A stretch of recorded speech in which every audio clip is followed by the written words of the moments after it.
اور یاد رکھے کہ یہ رشوت حرام ہے، حرام مال سے بچو، حرام مال سے بچو، کہ رسول اکرم نور مجسم صلی اللہ علیہ وآلہ وسلم نے ارشاد فرمایا ایک حکم ایسا ہے جو اللہ نے نبیوں کو بھی دیا، امتیوں کو بھی دیا۔ فرمایا وہ کون سا حکم ہے؟ فرمایا اللہ نے فرمایا اے میرے رسولو حلال روزی کھاؤ، پاکیزہ چیزیں کھاؤ۔ فرمایا یہی حکم اللہ نے امتیوں کو بھی ارشاد فرمایا کہ اے ایمان والو پاکیزہ حلال طیب رزق کھایا کرو۔ حضور علیہ الصلوۃ والسلام نے ارشاد فرمایا ایک بندہ ایسا ہے جو اپنے گھر سے پیدل چلتا ہے اور پیدل چل کر وہ حرم میں پہنچتا ہے، گرمی کی دھوپ بھی ہے، سب کچھ ہے، اب احرام اس نے باندھا ہوا ہے، اب وہ جب حرم کعبہ میں آ پہنچا اس نے غلاف کعبہ کو پکڑ کے دعا کرنی شروع کر دی، لیکن فرمایا صحابہ اس کے جسم پہ جو کپڑا ہے نا وہ حرام کا ہے، اس کے پیٹ میں جو لقمہ ہے وہ حرام کمائی کا ہے، اس کی جیب میں جو پیسہ ہے وہ حرام پیسہ ہے۔ فرمایا مجھے بتاؤ صحابہ پھر اللہ اس بندے کی کیسے دعا قبول کرے گا؟ ایک حدیث پاک میں رسول اکرم نور مجسم صلی اللہ علیہ وآلہ وسلم نے ارشاد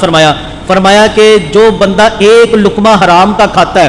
دنیا میں مزے لٹانا تو بڑے آسان بات ہے یار، لیکن حساب بڑا ڈاڈا ہوتا ہے۔ فرمایا ایک لقمہ جو حرام کا کھاتا ہے، اپنی بہنوں کے حصوں پہ قبضہ کرنا تو آسان ہے، بھائیوں کی جگہوں پر قبضے جمانا تو آسان ہے، کسی کو دھوکہ دے کر جناب کاروبار میں پیسے زیادہ کما لینا تو آسان ہے، لیکن نبی اکرم نور مجسم صلی اللہ علیہ وسلم نے ارشاد فرمایا ایک لقمہ جو حرام کا کھاتا ہے نا، ایک لقمہ، ہم نے تو پہلیوں پہ پہلیاں کھا بیٹھے ہیں، فرمایا ایک لقمہ جو حرام کا کھاتا ہے 40 دن تک اللہ کریم اس کی نہ نماز قبول کرتا ہے نہ دعا قبول کرتا ہے۔ نبی اکرم نور مجسم صلی اللہ علیہ وآلہ وسلم آپ نے ارشاد فرمایا جس بندے کا جسم کے خون کا ایک قطرہ بھی حرام رزق سے بنا ہوا یا جسم کے گوشت کا کوئی لوتھڑا حرام کمائی حرام غذا سے بنا ہوگا، فرمایا وہ جب تک جہنم میں جلایا نہ جائے وہ جنت میں نہیں جائے گا۔ جو حرام سے، حرام کمائی سے، حرام رزق سے ہم نے اپنے جسم کا حصہ بنایا، فرمایا اس کو پہلے آگ میں جلایا جائے گا،